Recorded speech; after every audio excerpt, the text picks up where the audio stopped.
बिस्मिल्लाहिर्रहमानिर्रहीम। जिगर और दिली की बीमारियों का बहुत ही ज़बरदस्त इलाज है जिगर की कमज़ोरी।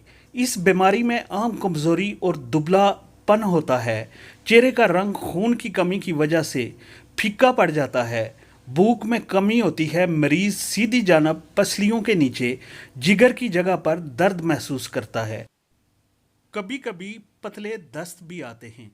नुस्खा नंबर 1, सौंफ, गुल सुर्ख हर एक 2 ग्राम, पुदीना ये भी 2 ग्राम लेना है। और इसकी तरकीब तैयारी है। 130 मिलीलीटर पानी में जोश देकर छान लें ये सब चीज़ें। तरकीब इस्तेमाल इसका है, दिन में 2 बार इसको ले लें। नुस्खा नंबर 2, अजवाइन 12 ग्राम। तरकीब तैयारी 120 मिलीलीटर पानी में 24 घंटे तक भिगो दें। दिन को साया में और रात को शबनम में रखें और छान लें इसको। तरकीब इस्तेमाल इसका ये है कि सुबह नाश्ता से पहले इसको पी लें।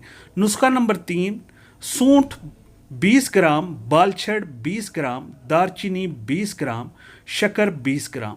तरकीब तैयारी इसकी ये है कि पहली 3 दवाइयों का बारीक सफ़ूफ बनाकर शक्कर मिला लें और तरकीब इस्तेमाल 2 ग्राम, दिन में 2 बार आपने ये पी लेनी है। इंशाअल्लाह आपको बहुत फ़ायदा होगा इससे।